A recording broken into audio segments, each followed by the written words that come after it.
Bonjour et bienvenue dans ce second épisode des Drapeaux engloutis où nous aborderons la question délicate et méconnue du Moresnet neutre.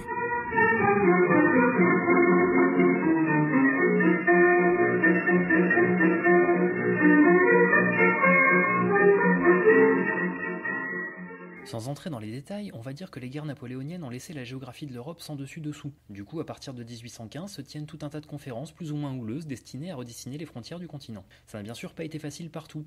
Ainsi, autour des villages de Kelmis et Moresnet, situés au fin fond de la frontière entre la Prusse et les Pays-Bas, se situait une précieuse mine de zinc revendiquée par les deux puissances. Comme on n'allait pas se faire la guerre pour un territoire de 3 minuscules kilomètres carrés, les deux pays se rencontrent à Aachen en 1816 et finissent par tracer un quadrilatère autour de la mine et de décider que ce territoire serait co-géré par les deux empires. Cette bizarrerie cartographique prend le nom de Moresnet neutre, un territoire de Schrödinger ni indépendant ni appartenant formellement à ses voisins, auquel s'ajoute bientôt la toute jeune Belgique.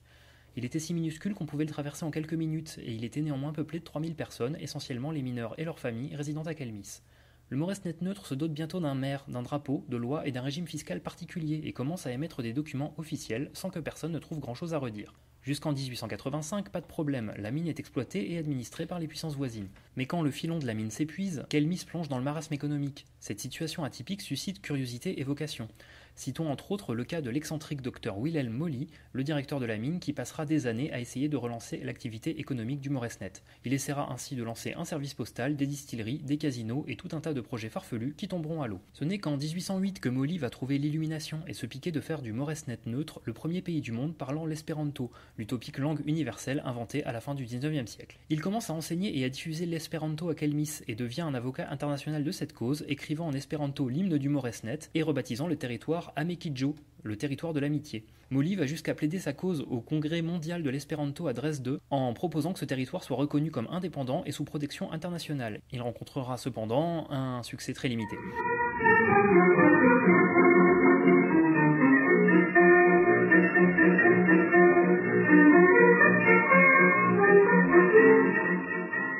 En effet, l'arrivée de la Première Guerre mondiale va mettre un terme aux ambitions du Moresnet neutre. En 1914, l'Allemagne envahit la Belgique et les Pays-Bas, annexant par la même occasion le territoire. En 1920, suite à la défaite de l'Allemagne et en vertu d'une clause du traité de Versailles, le Moresnet neutre est intégré à la Belgique où il demeure encore aujourd'hui. Quant à savoir si le Moresnet neutre aurait pu atteindre le statut de territoire indépendant dans une réalité alternative, c'est peu probable, mais il n'aurait pas constitué le seul micro-territoire européen, qui comporte des confettis tels que Andorre, 500 km², San Marin, 60 km², ou encore Monaco et le Vatican, respectivement 2 et 1 km², ces deux derniers étant encore plus petits que ne l'était le Moresnet neutre. Mais ceci est bien entendu une autre histoire.